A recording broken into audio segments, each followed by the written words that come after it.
Hemen jarraitzen dugu Zurrolako Butaka saioan eta sail ofiziala jarraitu duten bi lagunekin dugu gaurkoan kritikarien solasaldia. Batetik gurekin dugu Gorka Berezi hartua, Argiako kritikaria. Kaixo Gorka, ongetorri. Kaixo. Klasiko bat gurean eta bestetik ere Angel Aldarondo bererako idazten da bilena. Kaixo Angel. Kaixo egunon. Biak serio daude eta galetu behar diogu sail ofizialari dagoenez orokorrean zurekin hasita Gorka, ea, ikustutakoaz zein irakurketa orokor egiten duzun. Bueno, nik uste bataz besteko maila nahiko ona izan duen sail ofizial bat izan dela, ez dakit, beste urteen aldean, esango nuke nik oroitzen dudan, bentsat, bataz besteko maila hori bentsat onenetakoa. Pixka bat patxi kontra jarrita esan daiteke ere, igual ez dela egon pelikula bat horrela oso nabarmendua izan dena, baina nik uste dut maila on bat eduki duen saila izan dela. Ea Angelek ze impresio duen? Urtean nahiko ados gaude, bai. Hori bat abesteko maila oso ona izan da, nire ustez. Eta hori, igual falta zen beste titulon bat hola bizkate bereziagoa edo. Baina, badago, disaster artist edo prorokak, nire ustez, hola, bereziki gustatu zaizkit. Hori da gehien gustatu zaizkizunak? Bai. Eta gutxien?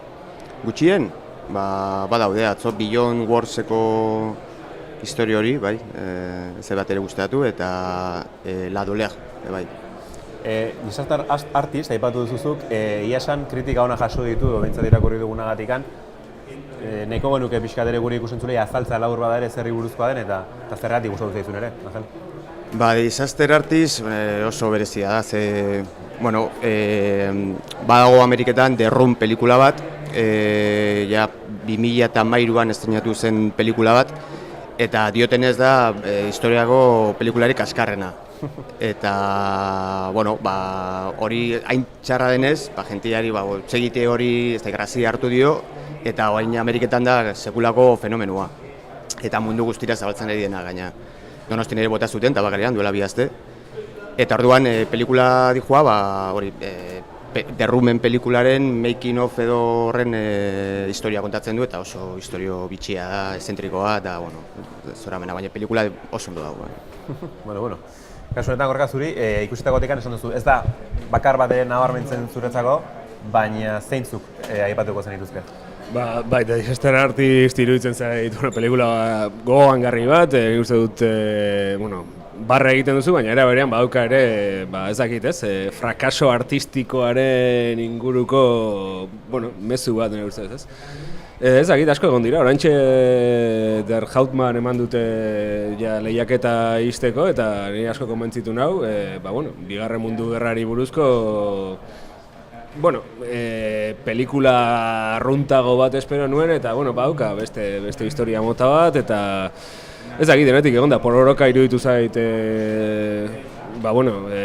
aita batek alaba galtzean bizitzen duen prozesu, ez dakit, ito larri horren kontakizun bat oso modu eraginkorrean emana, baina gehiago daude azpimarratzekoak. Honetan bai ez gara dosebengo, baina Margeritura zen novelan oinarritutako filmaren eri gustatu ditzaian, ez eta oso literario egia izan daiteken ere, baina baita ere iruditu zitzean pelikula bat funtzionatzen zuen, ez dakit, uste da asko egon direla aurten. Hori seinale ona da, berez. Zure begira da. Seinale ona. Maila ez dela maila nahiko orokorrean. Ikusirik zer nolako jarraipena egin behar diozuen biek, behintzat maila. Badaude, handia bera, oso pelikula ona iruditu zait. Eta The Life and Nothing More, baita.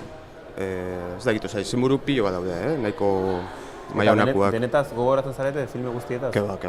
Ontxe behiratzen nahi naiz, txulet da, mobi. Dagoeneko nazten zarete filmen historiak eta bestelakoak. Dagoeneko aipatu duzunez, Angel, handia ez? Aurten, sail ofizialean, euskarazko filma, euskarazko film garestiena, eta historio bat, errealitatetik datorkiguna eta pantailara iritsi dena. Zuei, ze iruditu zaizue? Zure kasuan, Angel, zer nabarmenduko zenuke, onerako, baina baita txarrerako ere? Guzti zaitez. Guzti zaitez. Ez, niri asko gustatu zait. Eta benetan, arrisku handiak hartu dituzte filma egiterakoan, bai teknikoki eta bar. Baina batez ere bere struktura edo bere egitura narratiboa bizkat, ez dakit, ez da oso zuzena, edo zehatza, eta horrek ikusleari olako bizkat galduta edo olako zerbait sentiarazi egin dezake, eta ez dakit, hor badago arazo txiki bat, hor, bigarren partian, baina nire ustez, azkenean beraren osotasuna benetan ona da, eta igual ikusten izan unean, geratzen zaizuelako zapore arraro bat, gazi gozua, baina gero etxera juten zenean eta ordua junala, konturatzen zera, ez dakit, bere osotasuna ikustezu eta lako zapore honak geratzen da. Horra zuri, gustatu zaizu eta zer nabarmenduko zenuke era berean Angelek bezala, onerako eta zer txarrerako?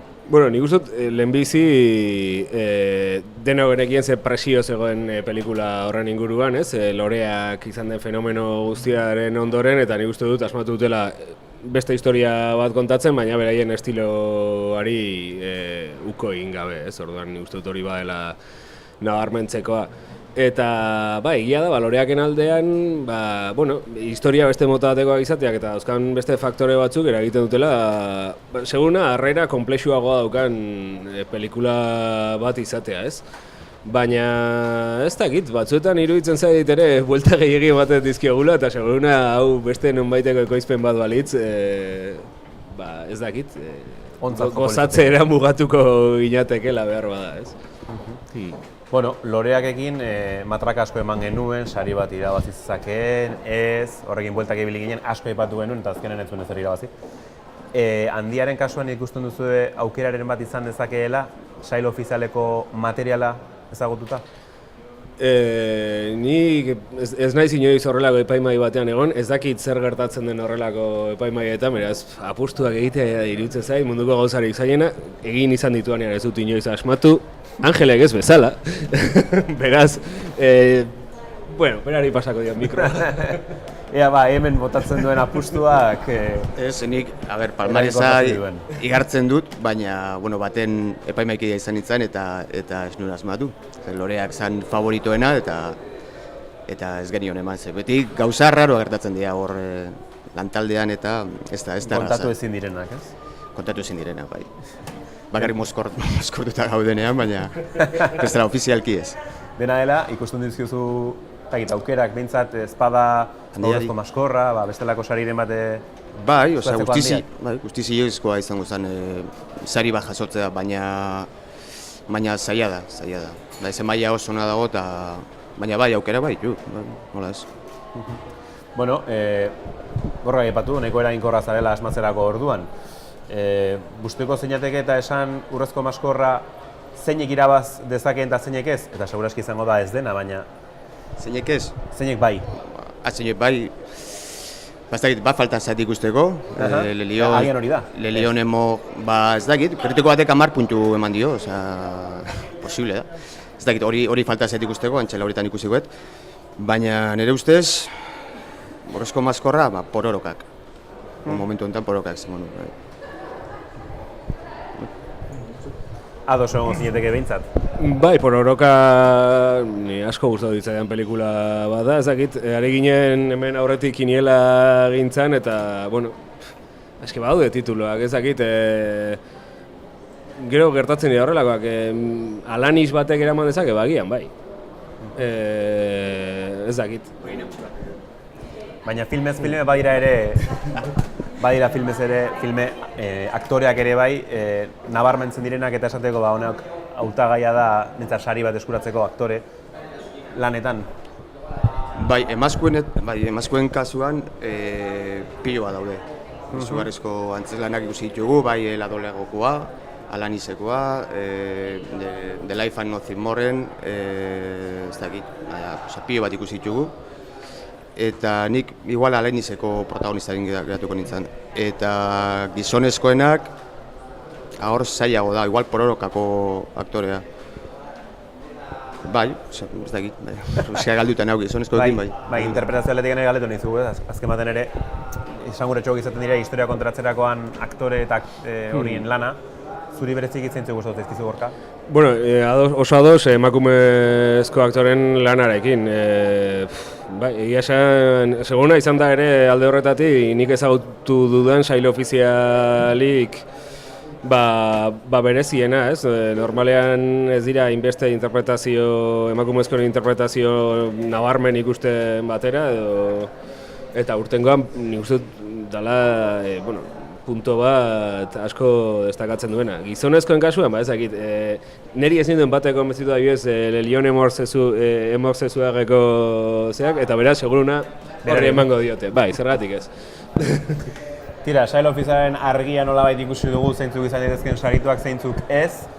Larun batean jarraituko zaituztegu sare sozialetan horrebiltzen zaretelako, taka-taka aipatzen eta agian zuk aldatuko dituzu zurekin hilako izenak.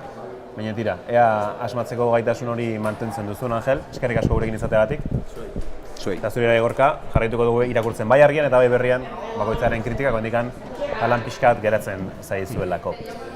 Kritikarien solasaldia behin bukatuta, urrengo bideo bat ere badugu prest, zeren aipagai izango ditugu segidan bi filme, horietako bat Konberso da, horretarako urkizu lankidea izango dugu gurekin, eta lehenik, bere zuzendari, David Arratibelekin izandako solasaldi horren inguruko bideoa da ikusiko dugu. Hementxe duzue.